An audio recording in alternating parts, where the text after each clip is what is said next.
Sveiki, esu Vilma Kazlauskienė, Yin jogos mokytoja ir norėjau šiuo video papasakoti, kas yra meridianai.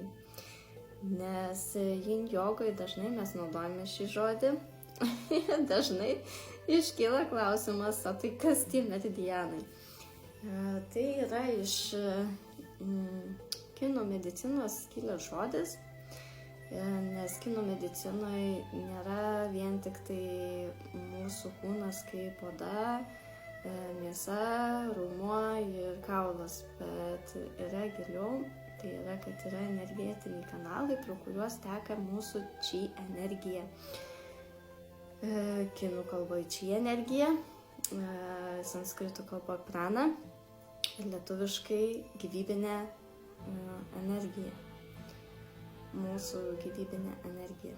Taip, kad pratekėtų. Tai yra toks kaip mūsų kūne tie kanalai, taip per visą kūną, nuo mūsų maumėlio iki pat kojų pirštų yra tie kanalai, pro kuriuos teka.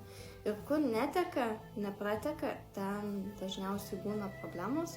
Tai yra su vidaus organų problemom. Ir iš tikrųjų galit pasidomėti, nes tai tikrai yra labai įdomu. Aš neišsiplėsiu, nepasakosiu ten, aš bendrai. Taip.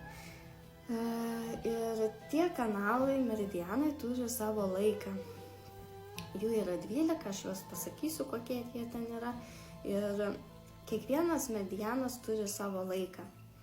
Tai yra yin-yang laikas, taip, tas aktyvusis laikas yang ir yin, tas pasyvusis laikas, kada ramiai miegam, ilsimės, dažniau tai būtų nakties laikas.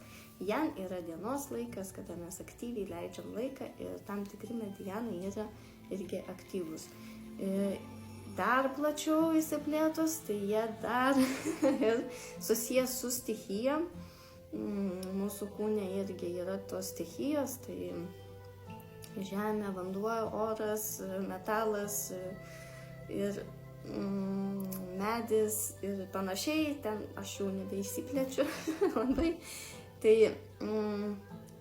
jie irgi yra suskirstyti į tam tikrus stichijas. Meridianai dar tuo pačiu naudojami ir antipunktūroje. Nes būtent tais kanalais yra tie taškeliai, tai tikrai didelis mokslas, tai.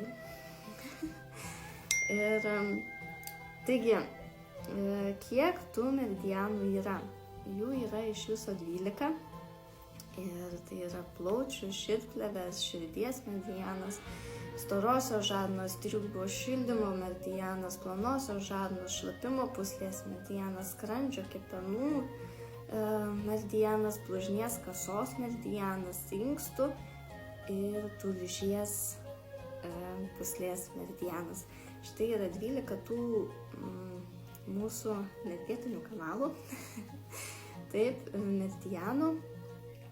Ir meridiano sistema yra tas apytakos tinklas. Taip, kuriuo kraujas ir energija prateka į mūsų organus. Tai ta pati chi energija, gyvybinė energija, teka į mūsų organus. Tai tikiuosi atsakiau, būkime sveiki